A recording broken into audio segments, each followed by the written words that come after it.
With it being the beginning of a new year, I know many of us made the resolution to incorporate healthy lifestyle changes into our lives, especially in the area of what we eat. This morning with Andrea, we're discussing the case of fresh versus frozen vegetables and which one is better for you and why. Andrea, how are you this morning? I'm well, thank you. That's great. I'm excited about the new year, all these New Year's resolutions.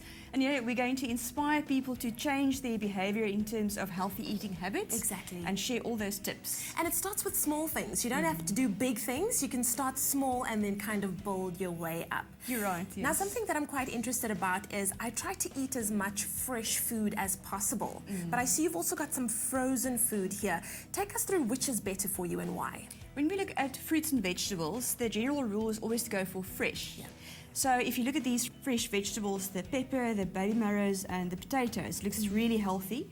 And the frozen vegetables, do you think it looks as healthy as these? You know, I tend to gravitate away from them though. When I'm in a pickle and I want to cook something up really quickly, then I might buy them. Or if what I'm looking for isn't on the shelf, then I'll go for this. Yes. But is it bad? It's not bad at all. Really? If vegetables are picked, they dip them in hot water and then frozen. The freezing process, because it's a very low temperature, actually preserves the nutrient content. So the freezing cannot destroy the nutrients. They've done studies over and over again testing the vitamin content of frozen veg compared to fresh vegetables. Really? And it compares really well. So you see, lifestyle is an important point there. Yeah. Things don't always go according to plan. It's late in the day, mom fetches the kids from school or sports, and before you know it, it's dinner time. And who has time to wash and peel and cut up the carrots? So it's not bad to eat frozen vegetables at all. So not only is it convenient, not only is it going to save you time, but there's also a high concentration of nutrients still within the vegetables. Definitely, yes. Nice. Freshly picked vegetables always good, but fresh is a relative term. And if we look at fruits, we can actually see an interesting trend there, because these are all seasonal fruits. Yes. The berries, melon, watermelon, grapes, lychees, all the delicious summer fruits. Yes, apricots, peaches, mangoes. So these are in season right now, so they're freshly picked. Whereas we've got these apples over here. Do they look fresh to you? They look like an apple, but they, I don't know, hey? They look fresh, yeah. Yes. They look fresh. They look fresh, but they're not really fresh, because apples grow on trees that only are harvested once a year, between March, April, May. So we're in January at the moment. So these apples are almost a year old. No. But you would never say that, because they don't look that old. So how have they been preserved then?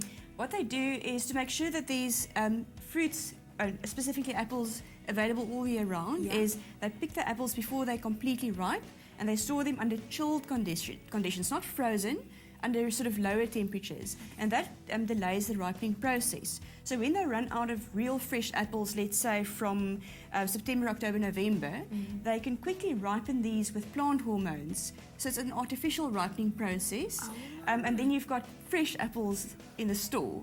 Yeah, because this is what confused me. You talked about frozen vegetables being okay, but yet the apples that were stored in chilled conditions weren't okay. They're not okay. I mean, a recent study has shown that fruits that are stored like this for almost a year, under just slightly chilled conditions, lose up to 80% of their nutritional value. We're not saying apples are bad, they're very healthy. And you know, apple a day keeps the doctor away. It's good to eat fresh fruits. So the fiber will still be in there, but not all your vitamins will be in there. So the tip here is, let's wait for March, April, May, when we get real fresh apples. And in the meantime, we can eat these seasonal fresh fruits like the berries, the melons, watermelon, grapes, and all of that. Now you see, this is why I believe these tips are so good, because these are kind of the things that we wouldn't know, and you would consume certain foods thinking that it's actually good for you, but maybe you needed to, just really know the ins and outs. Yes, and the point here also is people love to put foods into a box of good or bad, and you can't always do that. Everything on this table is healthy, nutritious, but if you want to make the best choice, then obviously seasonally available fresh fruits, and then also the frozen veg is not a compromise at all.